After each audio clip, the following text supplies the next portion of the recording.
is on his way. Devil is on his way. Devil is on his way, motherfucker. The devil gonna make you pay. Fall to your knees. Devil is on his way. Fall to your knees. Devil gonna make you pay. Fall to your knees. Devil is on his way. Motherfucker, he's on his Hey guys, welcome back to Mountain Murders. I'm Heather. And I'm Dylan. Yes, you are. Oh my God, I'm well rested, Dylan. Are you? Yeah. Or you've been working your ass off. Oh yeah. Apologies, we had to skip Offbeat this week Oh my God. due to Dylan's scheduling conflicts. Yet another reason I'm going to quit this job. Oh, yeah? Yeah. But here we are. You better not say that. What if, like, one of your supervisors listens to the podcast and then they fire you? I appreciate them being a fan of the podcast.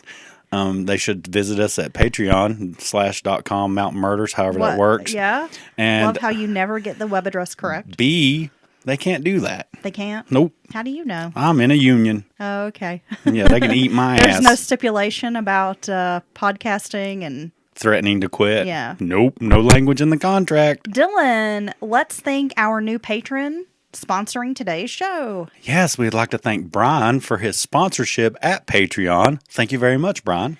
Wow, we are heading into the holiday season, Dylan. Just a few days away from the big C, the C word.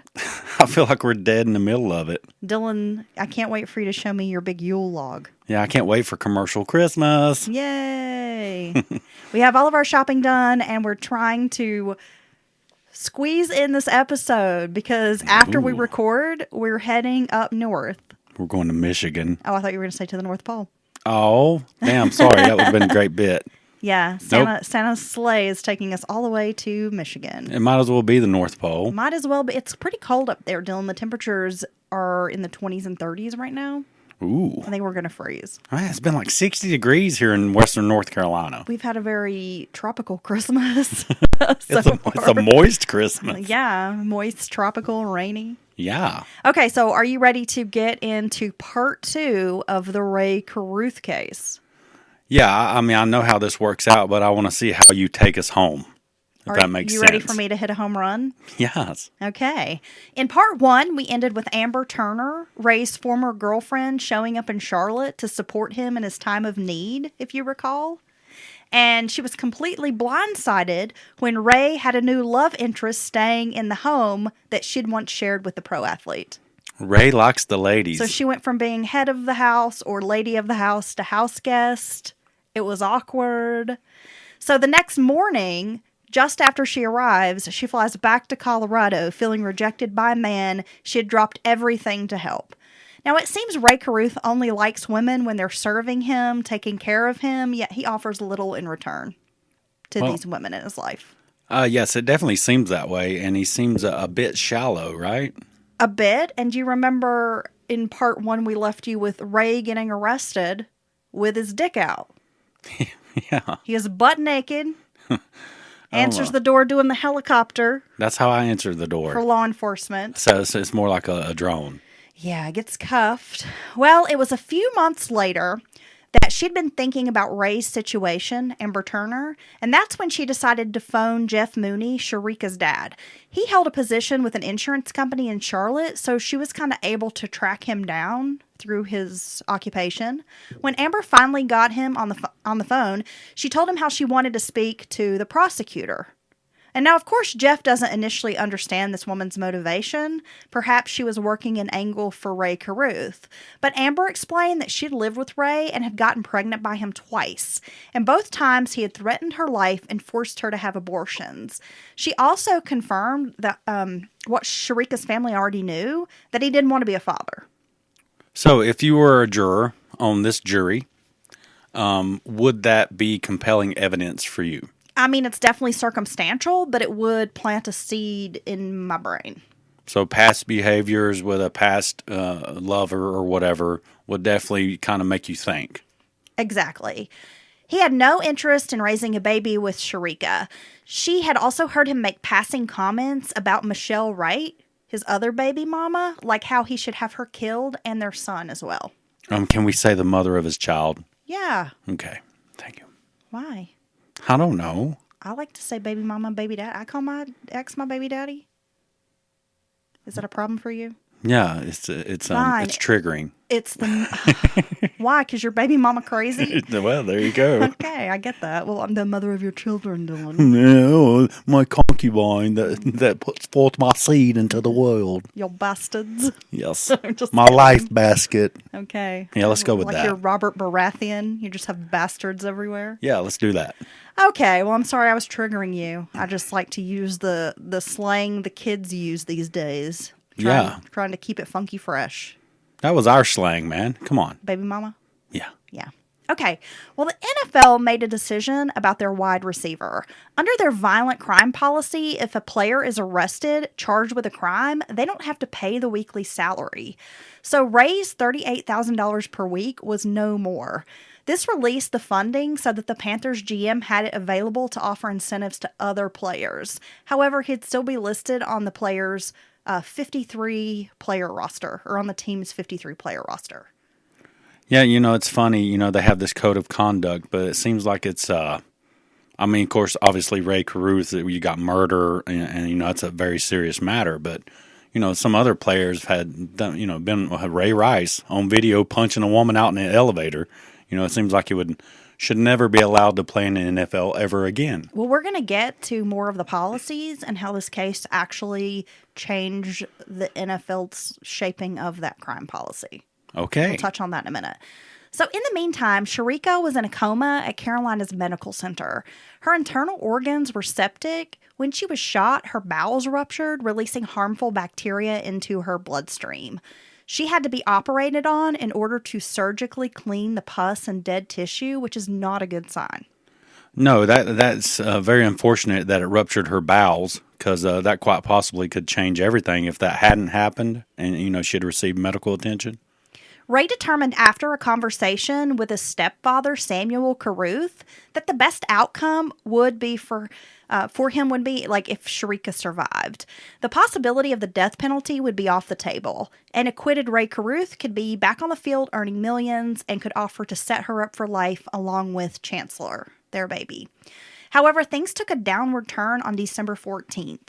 Rae received news that Sharika Adams had died of organ failure. The terms of Rae's bond were very specific. Rae had been released on a $3 million bond, if you recall, while his co-conspirators were stuck in jail. The terms stated that if Sharika died, Rae would have to surrender himself to law enforcement. His attorney advised him, "You better do it today." Well, that's interesting. I've never heard of a bond being quite that specific. Well, $3 million is a lot of money.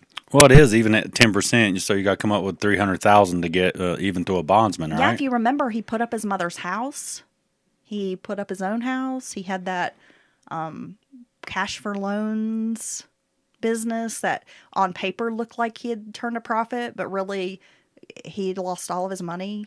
So basically, he was living off his paycheck.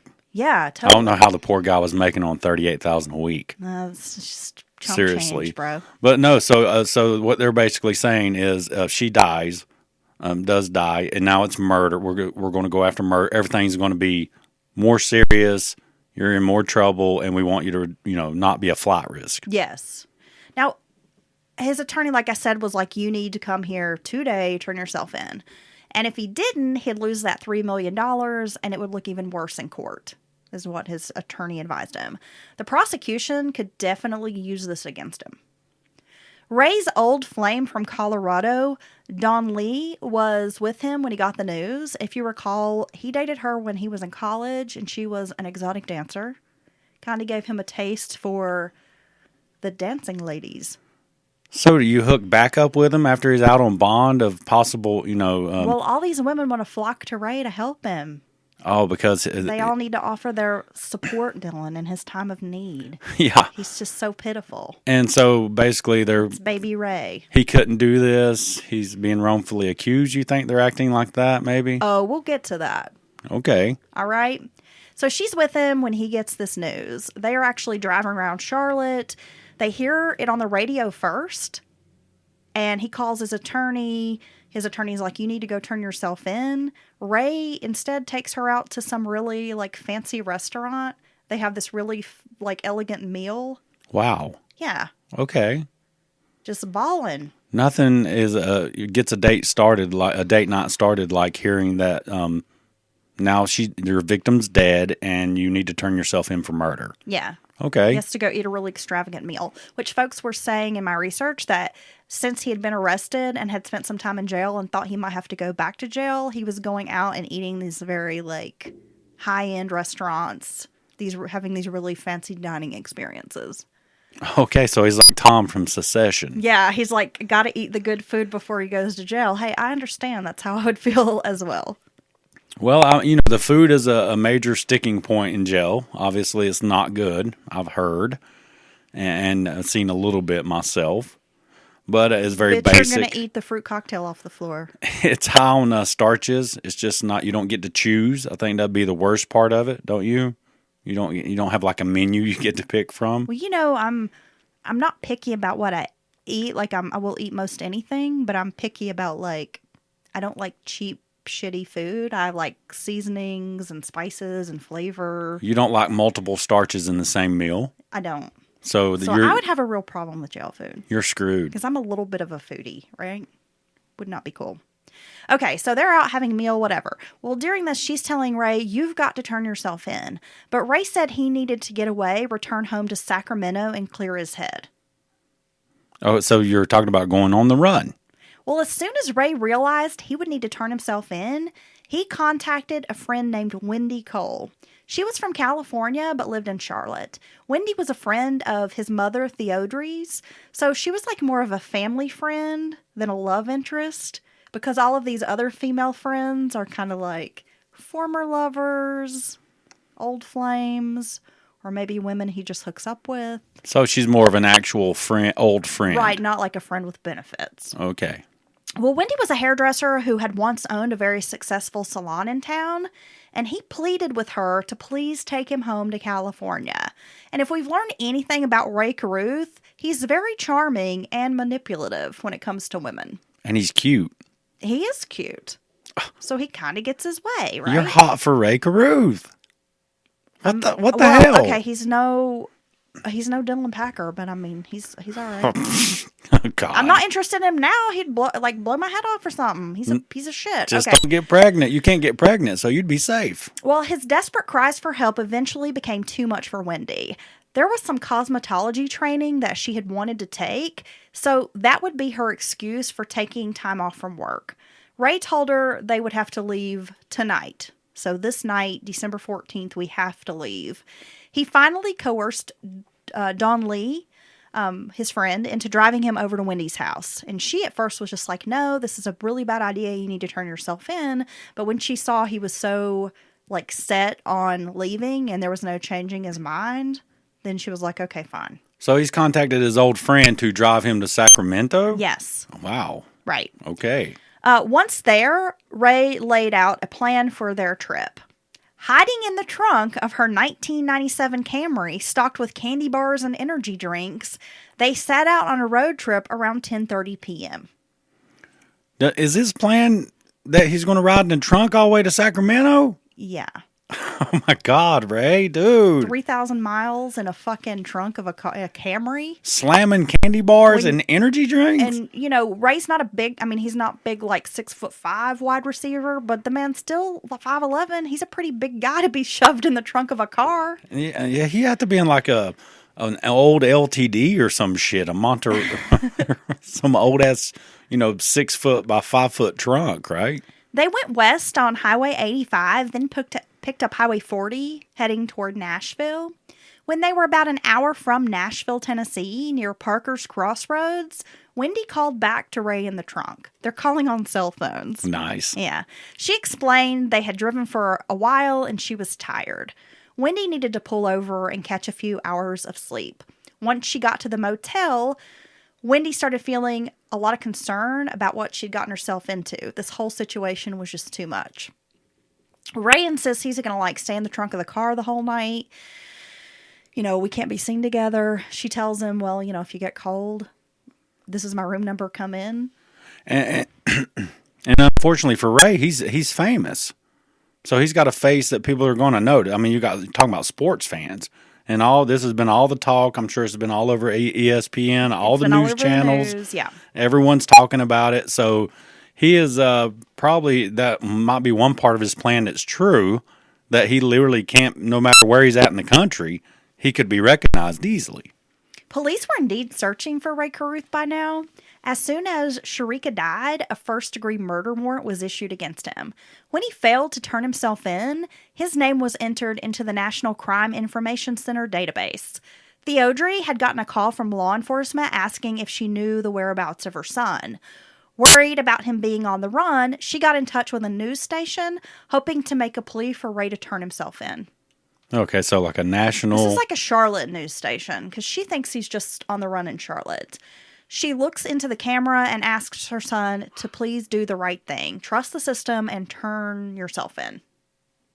Theodore was afraid if Rae was on the run, because he was famous and because he was a black man, that he would be shot and killed by police. Well, I think any mother would be concerned, and I think she has some reasons to be extra concerned in this situation. So, I think any mother would just want their son safe, even, and just kind of, see if the system, even if you think they didn't do it, or even if you think they did do it, you just don't want them to get killed, right? Yeah. Sitting alone in the rented motel room, Wendy thought about what she was doing. She never in a million years thought she would be hiding a fugitive. And definitely she didn't wake up that morning thinking, like, in a few hours, I'm going to be on the run with a fugitive. So it's kind of sunk in for her. Yeah, it really hit her. So realizing she wanted nothing to do with Ray's problems, she phoned his mother. Theodore told Wendy to call the bondsman in Charlotte. Wendy then phoned the man, explaining the situation. He thought of getting a few of his men and tracking them to Nashville, but ultimately decided to turn the information over to the Charlotte Police Department. Within an hour, FBI agents with a federal fugitive warrant arrived at the motel. The agents explained it was not their intention to hurt him, Dylan, and they kept asking Wendy, like, where is he? And she, didn't want to tell them until they finally guessed, is he hiding in the trunk? And she was kind of crying and admitted that's where he was. So I did not know this part. I did not know that the person he was with turned him in. Yeah. Because I always wondered how they found him. So that makes sense. And when she told the agent, yes, he's hiding in the trunk, she was like, please don't tell him I'm the one that told you. Or that I made the call. Right. It'd just be like you were randomly checking parking lots in Nashville, hotel parking lots, and trunks. Ray is busted in the motel parking lot hiding in the trunk. He had $3,900 in cash and a cell phone in the trunk. The wide receiver was curled up in a fetal position with his pants down around his ankles. Oh, wow. How embarrassing. He'd gotten comfortable. Good. So I'll never forget a Steve Harvey bit about him talking about, he was thinking, Lord, don't let that boy be in that trunk. And sure enough, he was in that trunk. Yeah. Well, he also had his pants down probably because he had a Gatorade bottle that he was doing his little pee-pees in. He was making the pee-pee? He was making a pee-pee in a little baba. Oh. He little baba. He was doing a little pee-pee. Him was trying to get comfy so he'd go night-night. So how embarrassing, right? So here he is naked again, getting taken into custody. You're a big famous football player, right? You think you're like this big stud muffin, and they catch you in the car with your pants down. And then that's the old saying, right? Getting caught with your pants down. Making water in a Gatorade bottle. I'm going to start, instead of saying getting caught with your pants down, I'm going to call it getting Carruthed. Yeah. Okay, so 2 days later, Rae Carruth appeared in a Tennessee court where he said he would turn himself in. U.S. Marshals transported him back to Charlotte.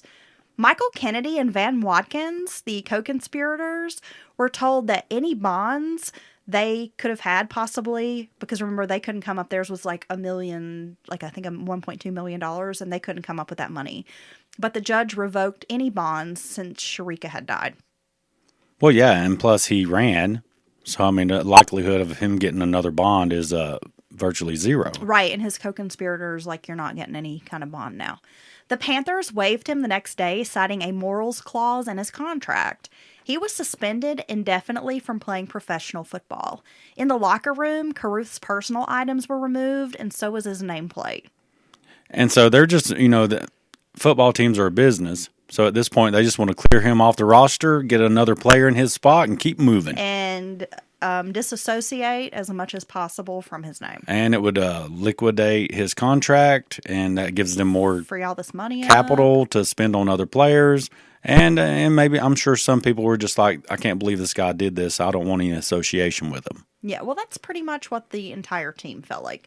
Sharika Adams' funeral was at Victory Christian Church, and she had about 1,000 attendees. Like, people were lined up outside trying to get in to pay their respects. Man, I don't think there'd be 10 people at my funeral.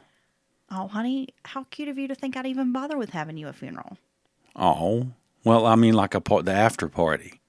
At least do an after party, right? Well, have a barbecue or some shit? Me and like your two friends we'll drink. How about this? We drink a 40 and we pour a little out for our dead homie.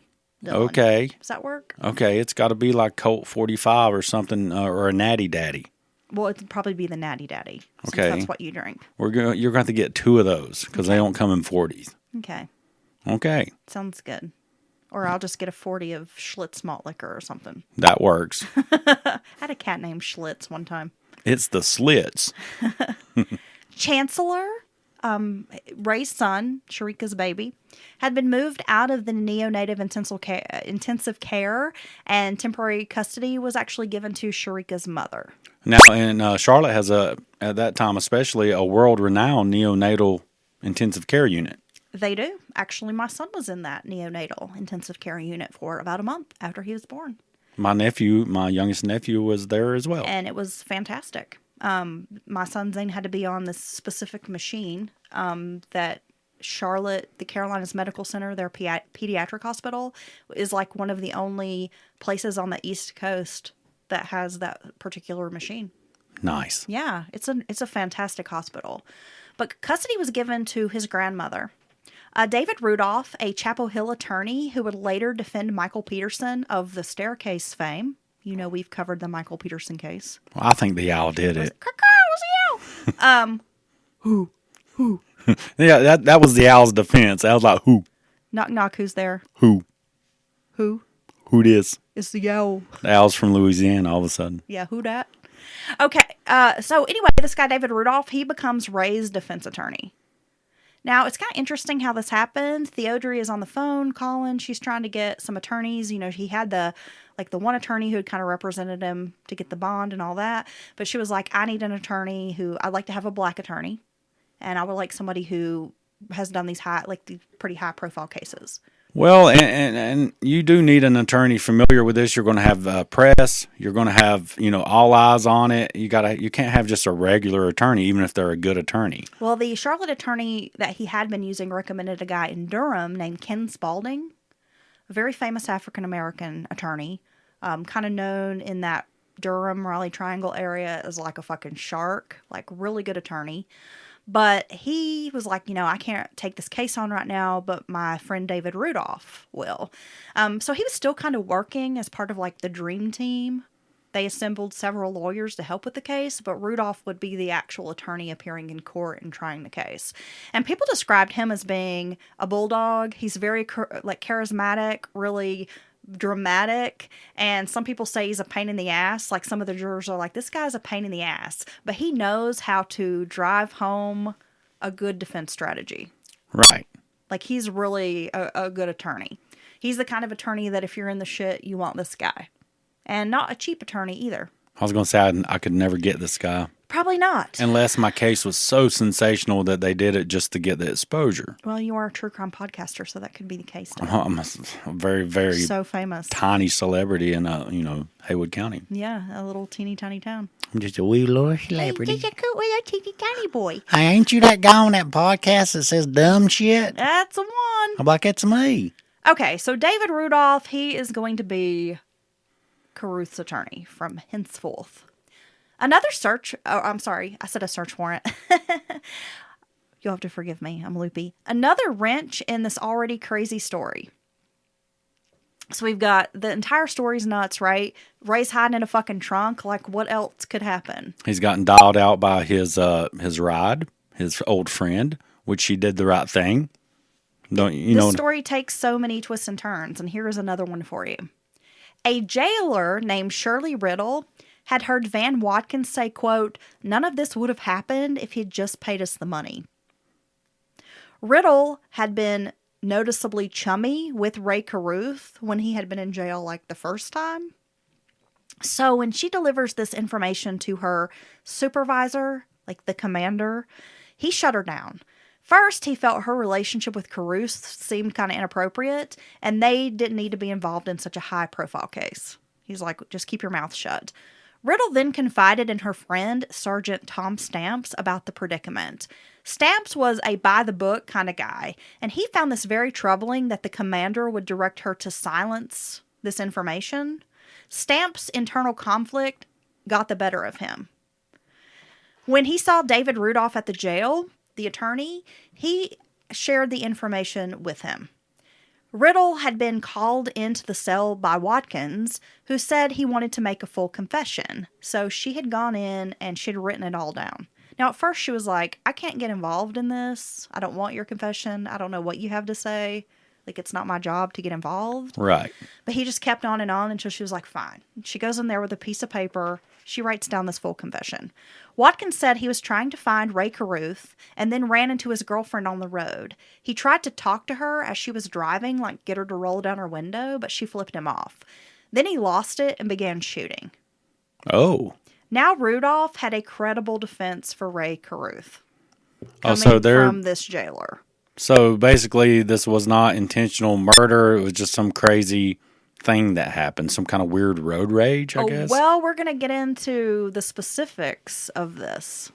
Okay. We're going to get to a lot of the questions you have, Dylan, will be answered in time. I might seem like I'm jumping around a little bit, but there's like kind of multiple timelines or multiple things happening kind of in the same period. So if I'm skipping around, bear with me. It will all make sense in a minute. Ooh, it's like Or me making a point. 10. Exactly. So in family court, Sandra Adams was granted temporary custody of baby Chancellor, and attorneys, especially Ray's own attorney, demanded, like, you need to take a paternity test, first and foremost. Like, we need to know this is your child. And he was the baby's father. Okay. Van Watkins, took a plea deal, and the deal said he would not be sentenced until Carruth and the other men were tried. David Rudolph told the press he wasn't surprised by Watkins' acceptance of this plea deal. Now, he's the gunman. Yeah, well, Rudolph is basically, without saying it, saying, you know, he's the one that stood the most responsibility in a situation, and it doesn't surprise him that he took a plea deal, right? Yeah. For Candace Smith, if you remember, she was Ray's kind of girlfriend, friend. She had been dating the other basketball player, Charles Shackelford. It's the one that Sharika, they had the big confrontation out in a parking lot. Like, bitch, I'm going to kick your ass kind of thing, remember? Yeah. Yeah. Oh, yeah. That's when you just never know. Yeah. Right? So Candace Smith, she finds Ray's arrest in Tennessee mind-blowing. She told her boyfriend, Charles Shackelford, that while they were in the hospital, Rae confessed to hiring the two men in this Nissan Altima to shoot Sharika Adams. And Shackelford tells her, you need to get a lawyer, and I will pay for it.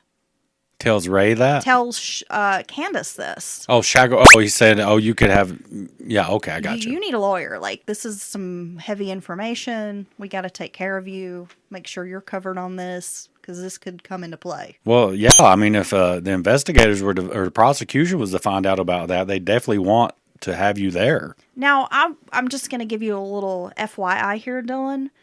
Death penalty cases cost about $200,000 more than non-death penalty murder cases.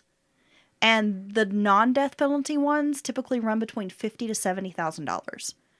A death penalty case can cost you nearly $300,000 to defend. Now, okay, I don't get it. Why? Specialist, expert? I thought you meant all the way through the appellate process, maybe, which would kind of make sense. No, this is just for the first trial. Yeah. The attorney, billing hours, all this work, and, private investigators. And I'm sure there is some added cost and extra lengths you go to on a death penalty case, but let's be honest, there may be some lawyers out there listening to us right now. They just set their own prices. I've seen that for myself. Well, they typically charge about $150 to $200 an hour. They just charge whatever they want. They tell you what it's going to be, and either you want them to be your I'm attorney just saying, or not. I worked for an attorney, and I can tell you how it works, Dylan. Well, I'm just telling you. And we actually defended some murder cases when I worked there. I had a I case. represented them. So $50,000 is about what it would cost to hire an attorney. I had a case that a blind, deaf Martian could have put forth in court. Okay, that's ableist. Ableist towards the aliens. I'm sorry. So that's that's Earthist as well. I'm sorry. I apologize to everybody involved in that. A monkey on cocaine could defend it as well. A monkey on cocaine, but in there you're disparaging an entire group of primates, so that's probably not a good idea either. So let's just say anyone could have put forth this case and won it, and I was charged an exorbitant amount of money. Well, it was a civil case.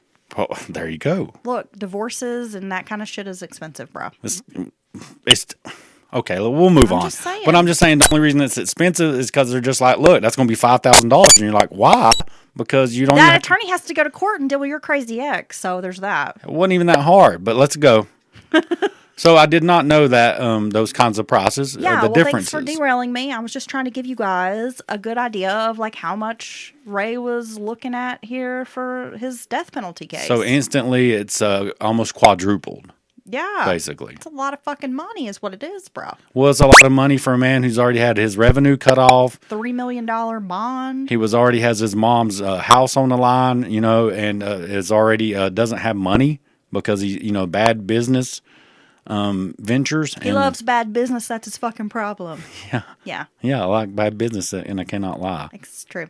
So, Attorney Rudolph filed motions asking for Rae Carruth to be tried first because it was such a high-profile case, and the courts did agree to this because it was just like wall-to-wall media coverage.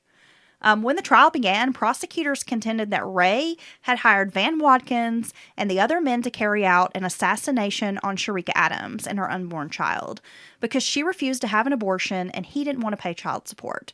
Rudolph, Rae's lawyer, claimed his client had been caught up in a drug deal gone wrong. According to his defense, Michael Kennedy and Van Watkins had wanted a loan from Rae to buy some marijuana. Carruth had backed out of the loan, telling them he didn't want to be involved. He wasn't going to give them this money. They attacked Watkins as a witness. His credibility was shit after all. He was a violent felon with a lengthy criminal record. They painted him as a psycho drug dealer who couldn't be trusted to tell the truth. Ooh. Also, Shirley Riddle, the jailer's testimony, made Watkins' testimony even more suspect. Typically, a jailer, an officer, would be on the prosecution side, but her story backed up Rae's claim that the shooting was over a drug deal.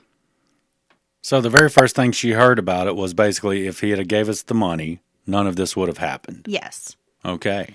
The defense's real obstacle was that 911 call, Sharika Adams' own words. Then there were witness statements that she had written to police while she was in the hospital before she fell into a coma. Seeds of doubt could be planted by saying she was on anesthetic drugs from the operation, which called into question her soundness and judgment. It was enough doubt, the defense believed, to make a jury hesitate on the murder charge. And if you think about it, I mean, once I kind of started thinking about what they're painting Right. as the defense, it does give me some doubt. Well, and you got this third party who's not involved, what their true intentions are, we may not know, but you have this jailer. I mean, they get a little bit of credence, their opinion matters. And so that gives a little weight to the situation, right? Yeah, and then your number one, witness is a drug dealer who claims he's a hitman, claims he's murdered multiple people, has a lengthy criminal history involving chasing his wife with a butcher knife, setting a man on fire, shooting his brother, stabbing his brother, or whatever he did. So here's a clearly violent person. Yeah. Who with a short fuse. A short fuse who seems to react badly in multiple situations. So yeah, I mean, I guess it has some legs. Well, at the time, Carruth was the only NFL player to ever face a murder charge. Not long after, Baltimore Ravens player Ray Lewis got entangled in a double homicide. Cecil Collins of the Miami Dolphins was charged with burglary, and Mark Schmerna, Am I saying that correctly? I don't know. It's before my time. Smyrna of the Green Bay Packers was charged with sexually assaulting his 17-year-old babysitter. Okay. What the fuck, NFL? Violence within the NFL could no longer be ignored. Because of Rae's situation and then following these, I mean, because it was kind of like boom, boom, boom. Right after this, you had these other players getting So you had all these high-profile cases kind of in a row. There was a new anti-violent crime program that was created, and though Rae hadn't touched a football in the previous season, the Panthers were still fielding a lot of questions from reporters. They wanted to distance themselves as much as possible from him. His celebrity as a football player had diminished, but his notoriety as the player who'd murdered his girlfriend in a driveway was growing as the trial date neared. Rudolph worried his client was not going to get a fair trial because the jury pool in Charlotte was tainted by all of this media coverage. And I just bring this up because it's all over the place. They're airing the trial on Court TV. So it's kind of like one of the first big, like, high-profile cases to air on Court TV, where you have, like, days and days of coverage. Right. Tune in every day and watch it. So that was a big part of it. And then you've got the Panthers just totally, like, kind of throwing him under the bus. Like, we don't want to fuck with him. We don't even know who that is. Like, when they're asked questions, they just try to play like they don't even know who Rae Carruth is. They just want to move on. Yeah. Get away from him, disassociate themselves with him. But the trial judge was a man named Charles Lamb, who was known as being very fair-minded. Sitting near Theodore behind the defense table was a group of women supporting Rae, nearly 30 in all. Good Lord. Many of these women had their photos tucked away in that little shoebox at Rae's home. Remember I told you he had a little shoebox with his lady pictures in it? Yeah. Yeah, all the women he'd, To all the girls I've loved before. that he knew in a biblical sense. Yeah. Well, all of them women was there. Okay. So he got hosed in the back row. So that's a spectacle, right? All these women, all these probably cute. And they're all, well, that was the thing people reported. They were all like these drop dead gorgeous women.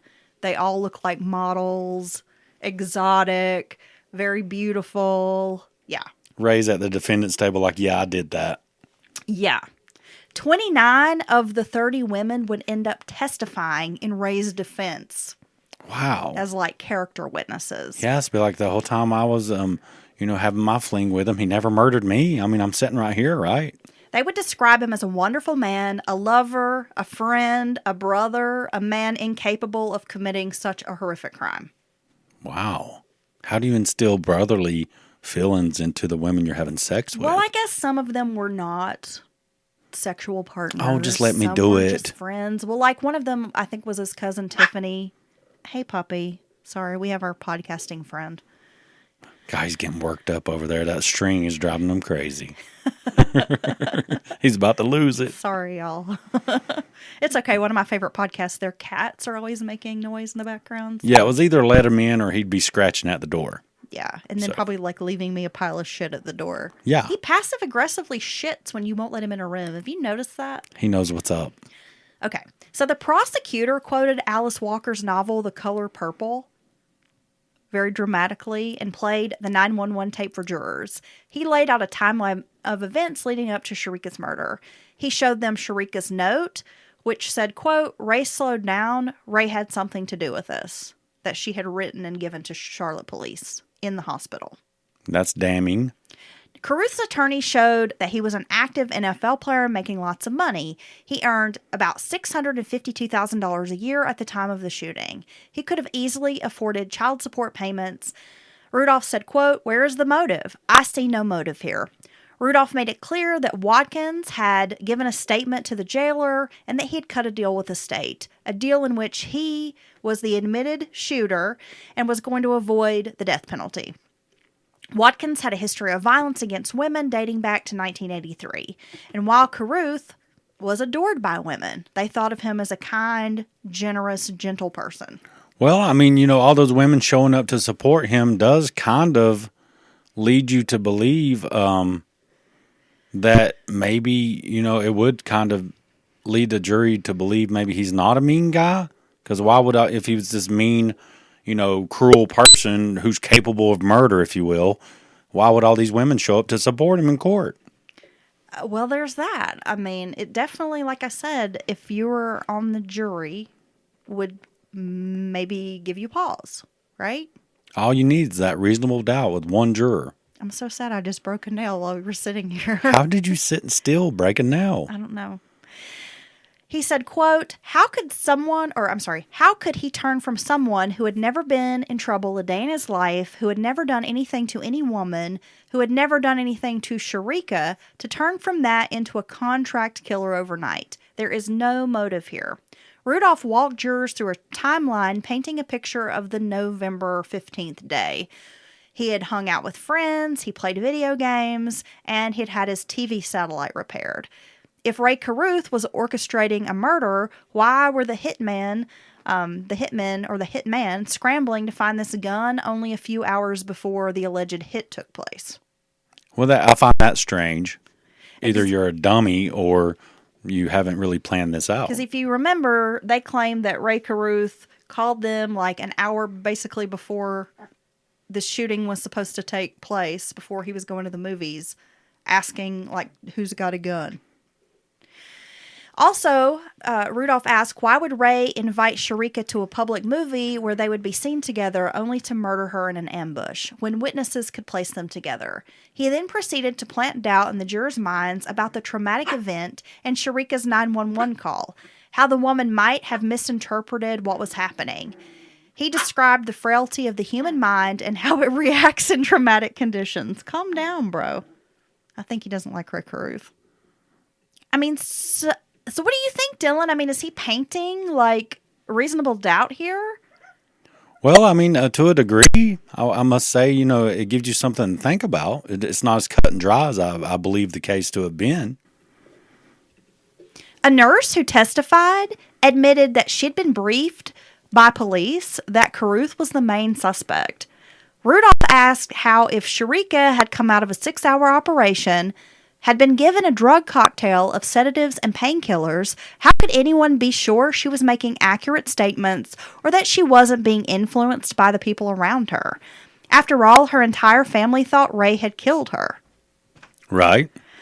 But a witness named Farrell Blaylock, who had heard gunshots and whose lawn Sharika had driven onto to get help, testified that Sharika told officers Rae had actually fired the gun. Now, again, this doesn't make sense, as we know that Rae is not the gunman. So it seems this witness was actually proving the defense's point. That this has been so sensationalized and everything else that everyone's kind of keying in on Rae in this situation. Well, and that Sharika is in the vehicle bleeding, telling police and paramedics he had the gun, he shot me, when we know he wasn't the gunman.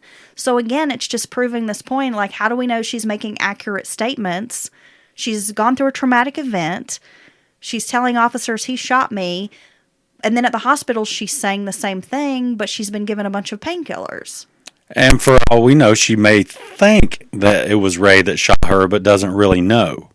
Well, yeah, but in the 911 call, she was saying that he was in the vehicle in front of her and he slowed down and someone else shot her. So obviously it's just kind of proving the defense's point that she's confused or that she's not thinking clearly. Okay. Right? Right. Now, against his lawyer's advice, Michael Kennedy took the witness stand, agreeing to testify without a plea agreement in place. He said the only reason he was coming forward was so Sharika's family could know what really happened. He told the jury Rae had made a call, that evening, looking for a vehicle, looking for a gun. He had made all the arrangements for Sharika's murder, including paying this guy Van Watkins. He asked Kennedy to, like I said, procure a car, a gun, Dylan. Damaging to his statements, he admitted he had not told the entire story during his first testimony. So he'd given a statement at first, then kind of backtracked what he had said. Like, he mentioned he was the person who'd gotten the gun, and in the first testimony, he didn't tell that part. Yeah, so I mean, that just instantly calls into question, if you're lying now, how do I know you weren't lying then? I mean, that's what you get into. Well, it does. Candace Smith, she took the stand detailing how Rae admitted he didn't want the child and had asked Sharika to have an abortion. She also included that Rae had asked to borrow her car on the evening of the shooting. Candace also told the jurors how Rae admitted that the morning after Sharika's shooting while they were at the hospital, he told her he'd paid someone to do it. But Rudolph pointed out that Candace was mad that Rae canceled plans with her on November 15th to go out with Sharika Adams instead. He also brought up a time that Candace had brought a box cutter to Carruth's house because another woman was there. Oh, okay. He asked, quote, "Is there any reason why you're more stable today than you were when you took this box cutter to his house?" Damn. I know. Rudolph's not playing. Then he revealed she'd gotten 23 calls from the jail, and 4 of the calls had been on the day that Michael Kennedy had given his statement to police. A jailer had overheard Van Watkins on the phone talking about a woman named Candace. Also, Michael Kennedy's arrest for selling crack cocaine in 1996 had not been turned over to the defense. Rudolph often raises suspicions of evidence tampering based on experience that he's had as an attorney. And this information was coming in late at a time when it was not as crucial to the case. So he's pointing out, like, the prosecution didn't give me this information that this guy has sold crack, is a known drug dealer. That's crucial to my defense, that this guy's a drug dealer mad that Carruth wouldn't loan him money. Right. And now you're giving this to me after he's testified? Right. It doesn't really help my case now. Well, yeah, and he's saying there wasn't full disclosure in the first place. And imagine Rudolph in the Peterson case talking about evidence tampering and things like that. Yeah. So this guy doesn't play around with things like that. Then Charles Shackelford, the pro basketball player who had dated Candace Smith, he took the stand to provide what they called hearsay evidence that supposedly Rae confessed to Candace at the hospital. But his testimony ended up painting Candace as a lying gold digger who had kept her relationship with Carruth a secret, though Shackelford had been paying her bills. Damn, dude. I mean, no, the very phrase hearsay, and I'm not defending Carruth because I think he's a dumbass.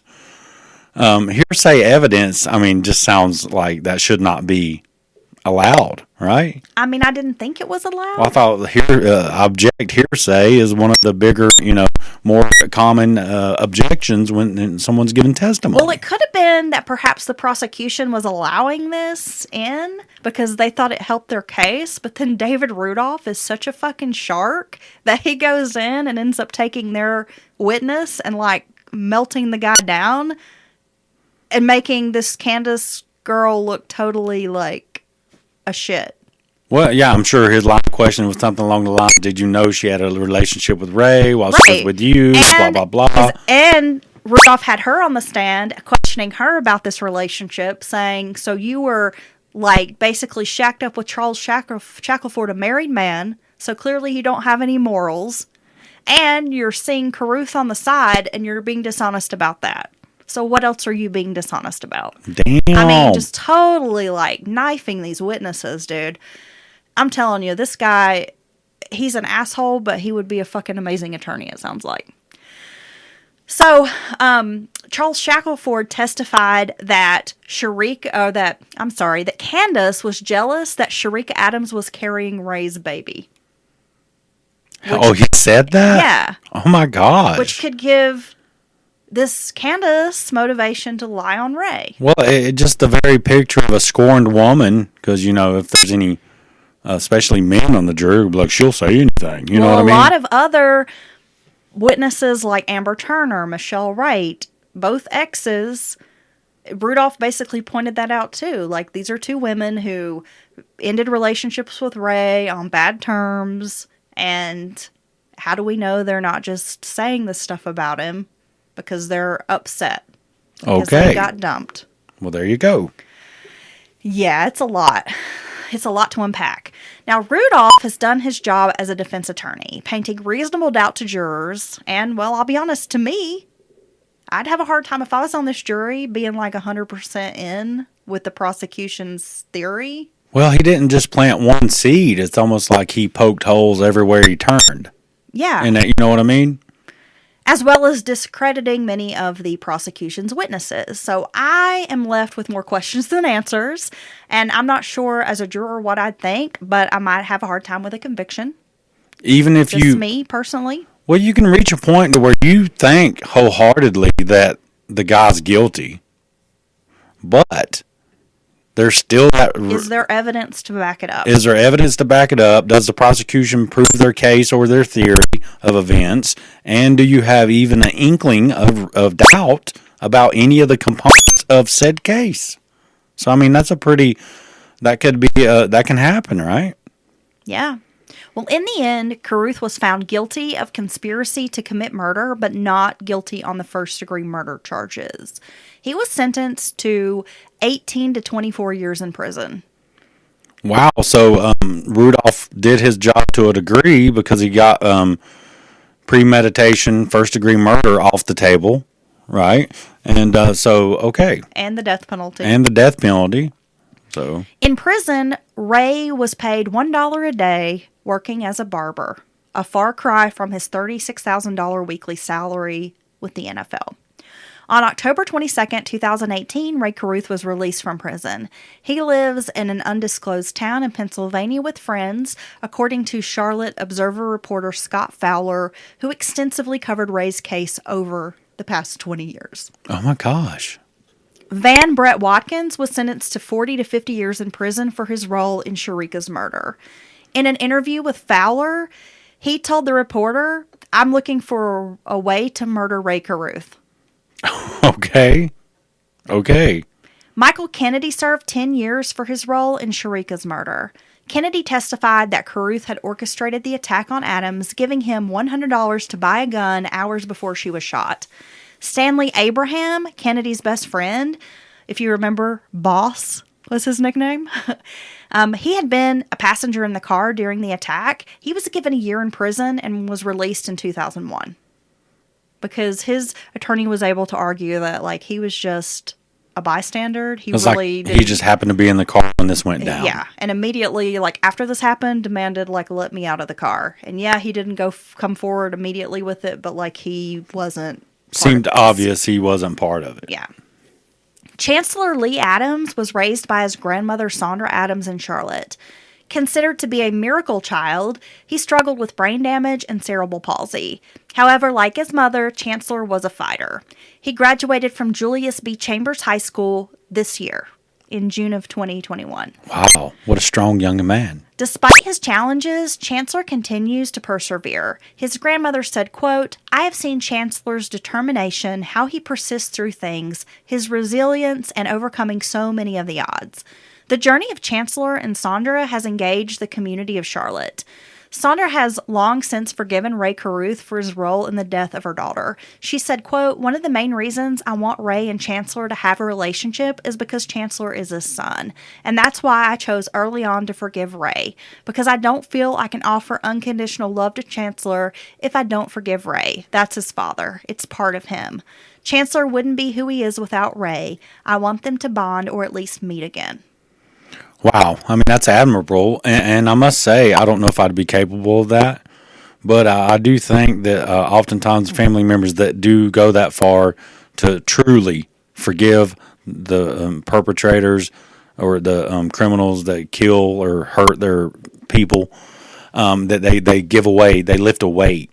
They give away all that pressure and weight. They always say hate and anger and resentment. You know, those are the things that end up eating you up. Well, yeah. It doesn't do anything to the other person. You're the one that has to live with that. No, and I find that admirable because, again, don't know if I'm capable of that.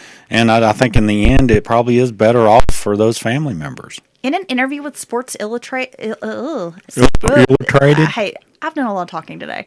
In an interview, Dylan, with Sports Illustrated. I said one with them bikinis in it. She said, quote, "You can focus on what you've lost or what you have left." Okay. Wise words from this woman. Damn, you think you would have come across with any, like, profound quotes like that in a situation like this? Or would you be more animalistic with it? It's very mind-blowing, like, reading these interviews with her and just seeing, like, what a strong person she is. Well, I think that's just I think we can just see that she's really a good person. That's a person who has class. And she's done a really good job of raising her grandson and just being so supportive of him. And I don't know. I think she's a pretty awesome person. It's amazing. My sources for this 2-part have been Charlotte Observer series, written by Scott Fowler.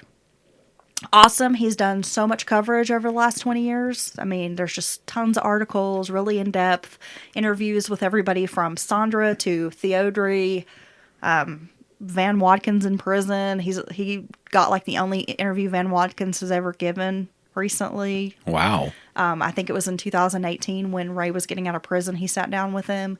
I mean, very intense. You got to read those interviews if you want. The book Carruth, Sex, Money, Murder, and the NFL by William Wyatt. Also, American Justice, the old TV show. The episode Conspiracy to Kill, the Rae Carruth story, which aired in 2001. You can find that on streaming platforms. Noise. And then, of course, the show Deadly Sins, Don't Make Me Kill You, which aired in 2015. I believe I found both of those episodes on Amazon. Oh, well, thank you for that story because I certainly learned a lot more about it. You did? Yeah, about how it truly went down and all the nuts and bolts. So what are you left, like, feeling about Rae in this situation? Do you think he's guilty? I can't say. I don't know because, he wasn't, he was a bit of a turd in some of these things that you described. But, I mean, like you said, at the very least, he had a very good lawyer who did kind of poke holes in a lot of the prosecution's witnesses and parts of their case and would leave me possibly with some reasonable doubt as to, and I think that jury had a little doubt is why they, got rid of the first degree and the death penalty charges off the table there. But I don't know. I don't know if I'd say straight out innocent, but I do think he was, which oftentimes happens with these young men, is he still was messing with some dumbass people that brought turmoil into his life. Well, so many of these true crime cases, Dylan, we see people like running with a bad crowd, and then it just sort of leads to like more bad things happening, right? Yeah, and I don't get it because these guys are making this incredible amounts of money. It's like Aaron Hernandez out doing this like dumbass thug wannabe, like gangbanger type of shit, and he's a fucking player making bank doing dumbass shit. And the world's literally their oyster. They can, they can do anything in a vest and have money the rest of their life. Their kids be set up and just be well off, and they're still running around doing this dumb shit. So at the very least, I think he was still messing around with some knucklehead, dumbass, violent people for various reasons, and brought some, It seems to me the old phrase "idle hands are the devil's plaything" is true in this situation, because it's like Rae was benched for injuries. He wasn't playing, and he seems like somebody who was so hyper-focused on football. It was his whole life. Well, it's like it kept him out of trouble and on the right track. And then the minute he's not playing and he meets this dumbass drug dealer who's like, "Hey, man, I like your rims," and then they start hanging out. Yeah. It's just like it leads to all this shit. So, yeah, I guess I really don't know either way, but I definitely didn't know all those details. And it's very unfortunate. She was definitely attacked, and eventually it led to her murder. And, her child survived, but, he had serious issues he faced all his life, let alone the fact his mother was murdered, And, I don't know. It's just a sad story. It's a really sad story for Sharika and Chancellor and Sharika's family. Yeah, definitely. I mean, it's just such a hard situation. But I think I would have a hard time if I were on the jury, because I do feel like Rudolph was a great defense attorney. He poked a lot of holes in the case, as you said, Dylan. But it's just a crazy story, right? I mean, talk about a fall from grace. It's true. Look, I know we need to get going here, but before we leave, can I say something? Sure. I had a discussion today at work with a guy. He was talking about, isn't it funny how the Ghislaine trial or whatever is really not getting a lot of coverage Yeah. in the media, but we had a Rittenhouse trial every single minute and hiccup and burp and fart on TV being discussed at length every night on every channel.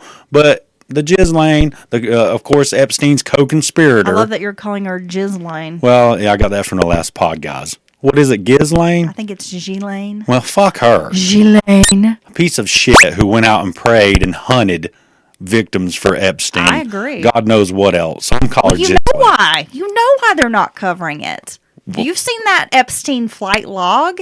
You got fucking ex-presidents and everybody on that list. Bill Gates. What about the Manhattan apartment fully wired for Wired. audio and sound? Yeah. What evidence is there? Okay. I mean, I know that when we get into talking about like child sex trafficking and, you know, people think, oh, it's just this QAnon bullshit, right? We have proof that you have these high profile men involved in sex trafficking. So it is a thing. And if you want to deny and be like, our government's not involved in that, bullshit. You have 2 ex-presidents on that flight log. Going to Epstein's Lolita Express plane, going to the island. Countless CEOs, men in powerful positions. Yeah. And I just listened to that Dateline about that Nygaard. Peter Nygaard, the fashion designer, same shit. He had his Same own little thing. sex island there in the Bahamas. His little key. It was actually a compound or house in a very prominent area there in the Bahamas. You had the guy Jimmy Savile in England. You had. Oh my God. I mean, So I mean, I don't know. these sex rings do exist, and yeah, I'm not a QAnon person, and yeah, I think some of that's crazy, like Pizzagate. But do I believe that this shit happens? Yes, we have proof of it. And we see why they don't crack down on that makes me sick. these sex traffickers and this shit, because they're all involved in it. And why they quietly sweep it to the side when it comes out at the highest levels. Ghislaine will probably get the most minimum sentence ever. Some people think Epstein's not even dead. He was shuttled out of made to look like he died. He was suicided. And he was gotten out of jail and somewhere living with a reconstructed face. He was fake suicided. And at the level of money he had on top of connections and the dirt he had on people, that is not beyond the realm of possibility that they snuck him out of jail, basically, and he's had his face redone, and he's still got that weird egg dick. He's living in an Arctic Circle with Hitler. With the Nazis. Yup. Yup. You think so? Maybe because, Germany lost a war, the Nazis didn't. Look at Operation Paperclip. We brought all their worst scientists over here and put them into NASA and all that shit. Okay, I gotta go now. America! Fuck yeah! We live in an amazing country! We're going to continue this conversation, Heather, for the next 9 hours in the car. Yeah, let's do it. Okay, we're going to hit the road. Hope you guys enjoyed this episode. We're still iffy on if we'll have an offbeat out this week, because we are going out of town for a couple of days. Dylan's still got his crazy work schedule. But we have a case ready to go for next weekend, the weekend after Christmas. Look, I've got to say It's going to be awesome. My shit's going to calm down. My work bullshit's calming down. And we're going to get back on track because we missed you all. Dylan and has. We have to talk to you twice a week. Dylan needs it. He loves to hear himself on the microphone. Oh, and I just like to connect. He hears his little voice in the headphones and he just smiles. He loves to hear the sound of his own voice. All right, but for now, ta-ta. Hope you guys have a Merry Christmas, Happy Holidays. Whatever you celebrate. If you don't celebrate, have a great week. Stuff your mouth with ham.